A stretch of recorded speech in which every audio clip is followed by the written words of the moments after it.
2만 5천 제곱킬로미터. 우리나라 국토에서 국유지가 차지하는 면적입니다. 대한민국 땅 전체 25%를 차지하는 국유지는 국가 정책 목표 달성에 기여하는 중요한 정책 수단으로도 활용되고 있는데요. 지난 8월에 정부에서 2022년 국유재산 종합 계획을 내놓았습니다.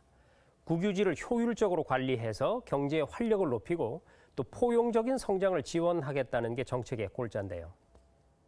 자, 이런 국유재산을 효율적으로 관리해서 국토의 균형 발전과 국민 생활의 질을 높이고자 설립된 국책연구기관이 바로 국토연구원입니다.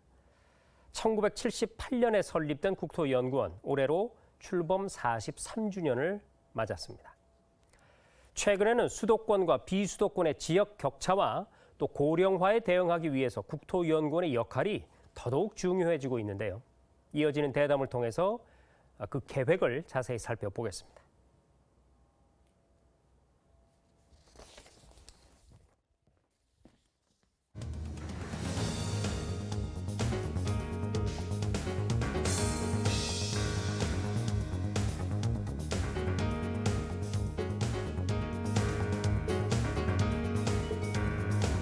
네, 오늘 저희 뉴스룸에 국토연구원의 이승욱 국공유지 연구센터장을 초대했습니다. 센터장님 어서 오십시오.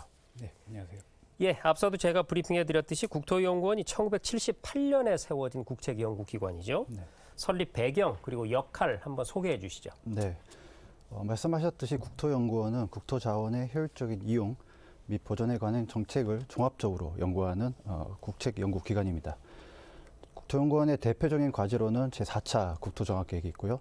제3차 수도권 좀비계획, 그리고 행정중심복합도시 기본계획 수립 등이 있습니다.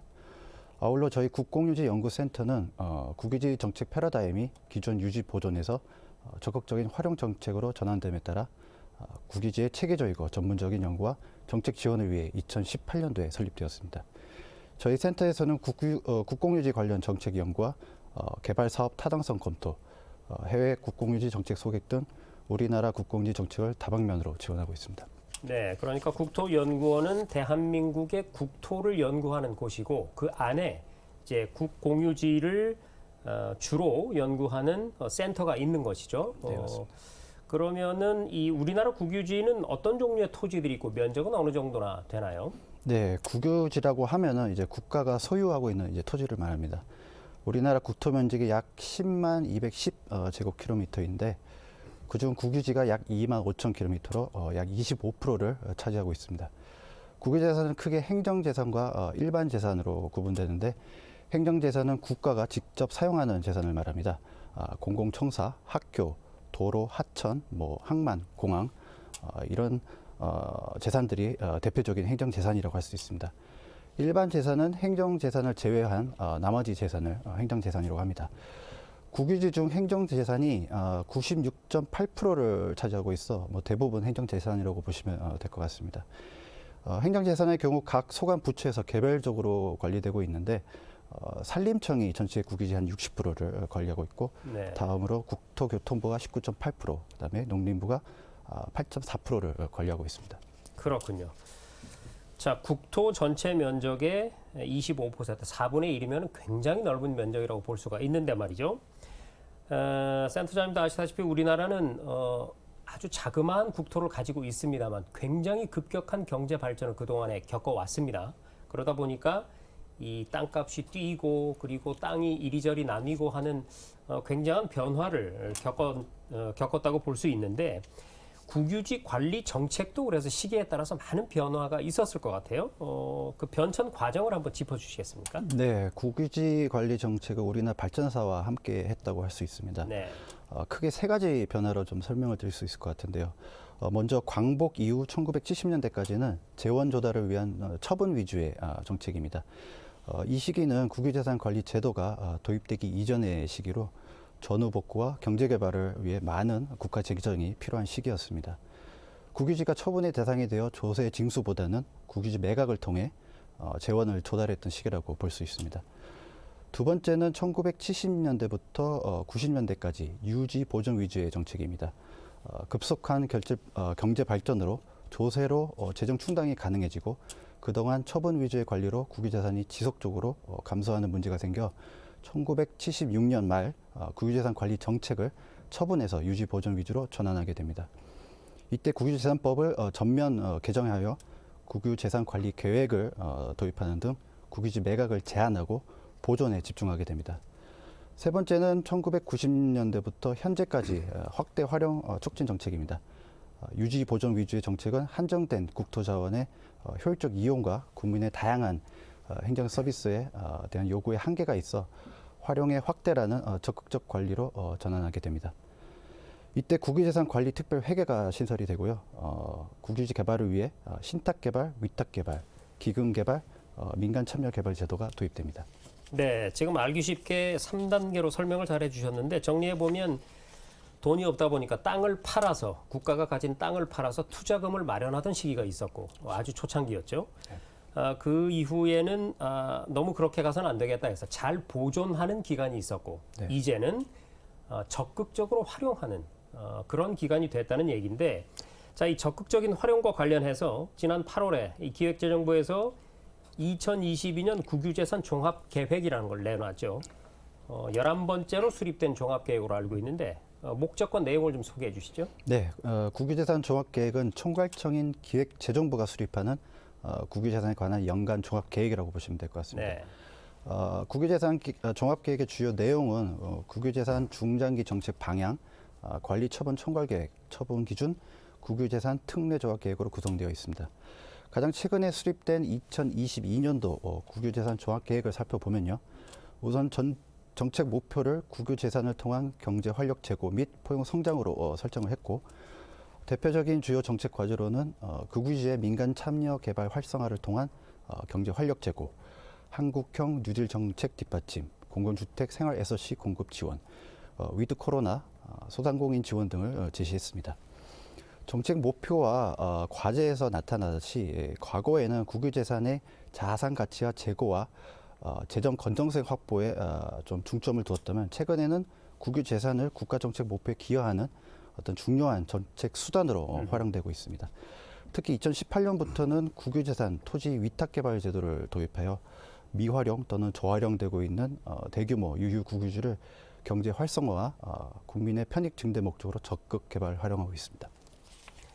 자, 지금 센터장이 말씀하신 이 국유재산 위탁개발 제도 이것이 그러니까 땅을 국가가 가지고만 있는 게 아니라 국민을 위해서 적극적으로 활용해야 한다라는 취지에 가장 부합하는 제도가 아닐까 싶은데 말이죠. 네, 맞습니다. 바로 이 국유재산 위탁개발 제도를 통해서 2018년부터 미활용되고 있던 국유지들이 많이 발굴이 되고 또 다양한 사업들이 추진되고 있다고 들었거든요. 전국적으로 볼 때 지금 구체적으로 어떤 사업들이 진행이 되고 있나요?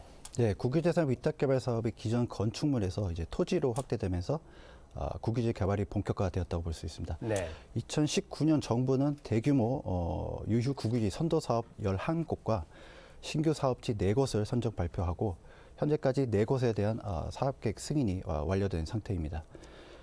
입지가 좋은 대규모 국유지에 공적 자금이 투입되어 다양한 일자리 창출 시설과 문화예술 공간 그리고 공공주택 등이 복합적으로 개발될 예정입니다. 노후된 청사 복합 개발도 활발히 진행 중입니다. 건축된 지 30년 이상이 된 도심 내 노후 청사의 재건축과 함께 수익 시설과 공공주택을 건설하여 다양한 용도로 복합 개발을 추진하고 있습니다. 2020년 8월 기준 총 16개 복합 개발 사업이 발굴되었으며 약 2,900호 규모의 공공주택 건설할 계획입니다. 네. 지금 화면에 지도를 통해서 국민 시청자 여러분께 일목요연하게 소개를 드렸는데 사실 이름이 익숙한 그런 사업들이 많이 있네요. 이것들이 국유재산 위탁개발 제도를 통해서 진행이 되고 있었던 사업이다라는 사실을 오늘 알게 됐고요.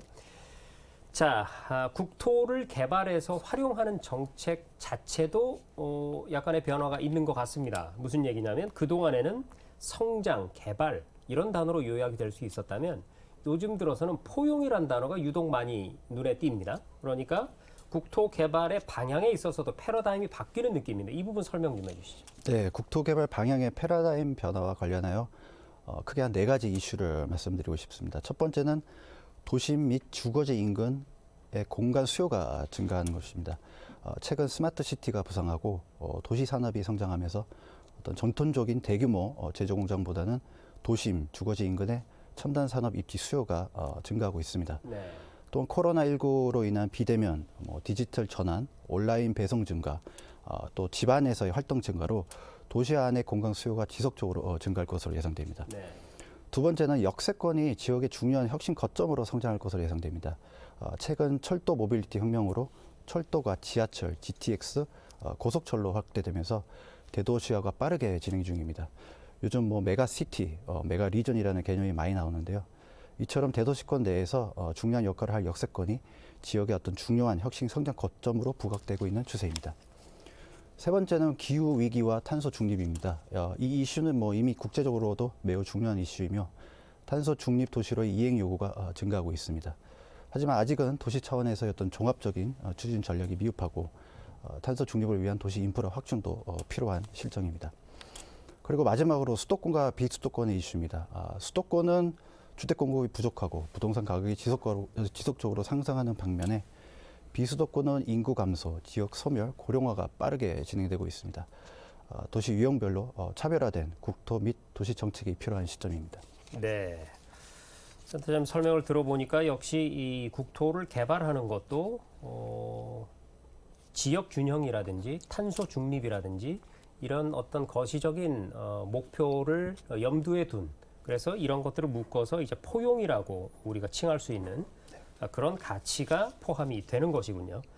자, 앞으로 국유지 관리와 개발에 있어서 남은 과제가 있다면 어떤 것들이 있을지 마무리 말씀 부탁드립니다. 네, 크게 세 가지로 말씀드릴 수 있겠습니다. 첫 번째는 국유지 개발 활용과 보존의 조화입니다. 토지는 한정된 자원이기 때문에 국유지의 적극적인 개발 활용이 항상 정답이라고는 할 수는 없습니다. 네. 개발 수요가 있고 공공성이 담보될 수 있는 국유지는 적극적으로 개발 활용하되 보존이 필요한 국유지는 과감히 보존해야 된다고 생각됩니다. 특히 국유지를 개발하여 민간에 매각하기보다는 장기 임대 제도를 활용하여 국유지를 보존하면서 민간이 적극적으로 임대 활용할 수 있는 전략의 활성화가 필요합니다. 두 번째는 행정재산의 효율적 관리입니다. 앞으로 우리나라 인구는 점차 감소할 것으로 예상됩니다. 도시 인구가 감소하면 저이용되거나 방치되는 국유지가 증가할 것은 당연한 현실이 될 것입니다. 또한 통신기술의 발달과 비대면 사회가 활발해지면서 공공청사는 더 이상 큰 규모가 필요 없게 될 것이며 학교 및 대학교 등 폐교가 증가하게 될 것입니다. 이러한 시대적 흐름에서 행정재산의 효율적 관리는 매우 큰 사회적 이슈로 떠오를 것입니다. 일부 해외 국가에서는 공공청사 비용 개념이라는 것을 도입하여 공공청사 사용 임대료를 관리 부처에 부과하는 등 효율적인 관리에 노력하고 있는 것을 볼 수 있습니다. 그리고 세 번째는 중앙부처 간, 그다음에 중앙부처 지자체 및 지역 주민 간의 거버넌스 구축입니다. 국유재산 정책이 국가 정책과 이제 연계되면서 중앙부처 간의 어떤 거버넌스가 매우 중요해지고 있습니다. 또한 토지 위탁 개발이 본격화되면서 어떤 인허가권을 가지고 있는 지자체와 지역 주민 간의 갈등이 증가하면서 사업이 지연되는 등 국고 손실로 이어지는 사례가 나타나고 있습니다. 네. 토지 개발이라는 행위 자체가 다양한 주체가 참여하기 때문에 이들 간의 갈등을 최소화시키고 상호 협력할 수 있는 기반 마련이 중요합니다. 네. 사실 우리가 집은 지을 곳이 없으면 쌓아서 올릴 수라도 있지 않습니까? 하지만 땅은 그야말로 움직일 수 없이 한정된 재원이라고 볼 수가 있겠죠. 앞으로 보다 효율적인 활용을 위해서 더 많은 연구 부탁드리겠습니다. 지금까지 국토연구원의 이승욱 국공유지 연구센터장과 얘기 나눴습니다. 센터장님, 오늘 말씀 고맙습니다.